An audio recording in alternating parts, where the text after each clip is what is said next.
9వ తరగతి పరిసరాల 9వ తరగతి పర్యావరణ విద్య మనము చూస్తున్నాము. ప్రత్యామ్నాయ పంటల విధానం ద్వారా సుస్థిర వ్యవసాయ పద్ధతులను గురించి తెలుసుకుందాము. ప్రత్యామ్నాయ పంటల విధానాల ద్వారా కలిగేటువంటి లాభాల గురించి తెలుసుకుందాం. ఇప్పటి కాలంలో వచ్చేసి జనాభా వేగంగా పెరిగిపోవడం వల్ల ఆహార అవసరాలు కూడా పెరుగుతున్నాయి. అంతే కదా, జనాభా పెరిగే కొద్దీ మనకు ఆహారం కూడా ఉత్పత్తి అనేటువంటిది ఎక్కువగా కలిగించాలి. ఉత్పత్తిని మరింత పెంచాల్సినటువంటి ఒత్తిడి వ్యవసాయ రంగంపై ఉంది. అందువల్ల ఎరువులు, నీరు అధికంగా వినియోగించడము సమస్యగా పరిణమించింది. ఈ పరిస్థితిలో అధిక ఉత్పత్తినిచ్చేటువంటి పంటలు, వ్యవసాయ విధానాలపై ఆలోచించాల్సి ఉందన్నమాట. మిశ్రమ పంటలు, ఇక్కడ వచ్చేసి అధిక ఉత్పత్తినిచ్చేటువంటి పంటలు, వ్యవసాయ విధానాలపై ఆలోచించాల్సినటువంటి పరిస్థితి ఉందన్నమాట ప్రతి ఒక్క రైతుకి.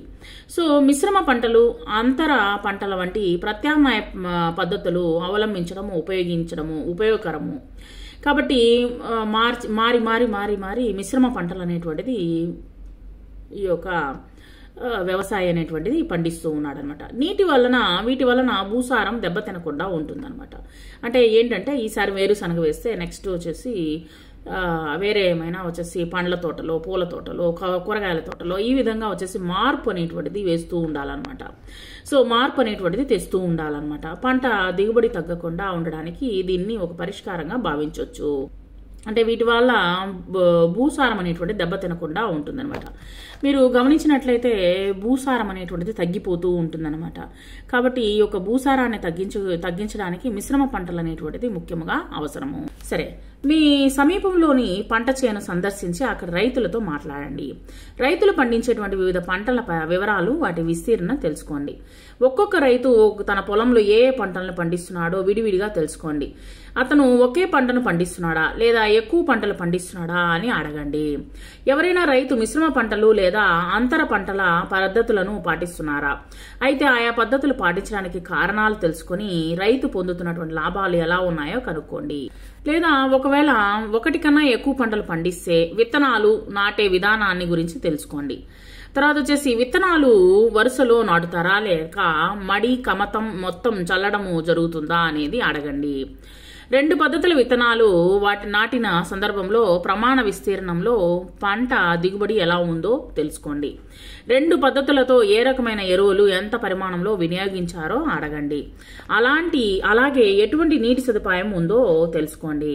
పంట విఫలమైన సందర్భంలో రైతులు ఎలాంటి ప్రత్యామ్నాయం గురించి ఆలోచించాడో విచారించండి. ఇక్కడ వచ్చేసి మొత్తం సమాచార క్రింద పట్టికను పొందుపరుస్తున్నారు. రైతు సంఖ్యలు, పంట పద్ధతి, పంటల సంఖ్య, పంటల పేర్లు, సహజ రసాయన ఎరువులు వినియోగము ఉపయోగిస్తున్నారా లేదా, తర్వాత వచ్చేసి దిగుబడి, ఉత్పత్తి, ప్రత్యేకమైన క్వింటాల్లో వివరాలు, ఇవన్నీ ఒక 4 పంటల గురించి రాయండి. సరే, ముగింపు ఏంటి?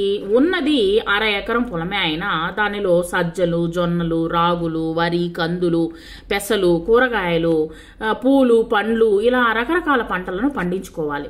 ఒకే పంటను పండించినప్పుడు దానికి ఏదైనా తెగులు వస్తే అది పొలమంతా వ్యాపిస్తుందన్నమాట. అలాగే ఆ యొక్క పొలమంతా వ్యాపించడం వలన ఆ యొక్క భూసారం అనేటువంటి తగ్గిపోతూ ఉంటుంది. అందువల్ల పంట మొత్తాన్ని నష్టపోవాల్సి వస్తుందన్నమాట. ఇలా రకరకాల పంటలు వేసుకోవడం వల్ల తెగుళ్ల బారి నుండి తప్పించుకోవచ్చు. కాబట్టి పెట్టుబడి తగ్గుతుంది. తర్వాత వచ్చేసి పురుగు మందుల వాడకం తగ్గుతుంది. అందువల్ల పర్యావరణము కలుషితం కాదు. రైతులు సాంప్రదాయకంగా పండిస్తున్నటువంటి పంటలు, విత్తనాలను నిల్వ చేసుకుని వాటిని వాడుకోవడం వలన స్థానిక పంటలను కాపాడుకోవచ్చు. స్థానిక పంటలు, జాతులకు తెగుళ్లకు ఎదుర్కొనేటువంటి సామర్థ్యం ఎక్కువగా ఉంటుంది. కాబట్టి వాటిని ఎక్కువగా ప్రాధాన్యతనివ్వాలి. అంటే జాగ్రత్తగా చూసుకోవాలి వాటిని. మీ పరిశీలనను సేకరించిన వివరాల ప్రకారం నివేదికను రూపొందించండి. ఏ ప్రత్యామ్నాయ పద్ధతులు ఏ పంటల దిగుబడులను పెంచడానికి ఉపయోగించబడ్డాయో పట్టిక రూపంలో నివేదికను పొందుపరచండి. Thank you very much.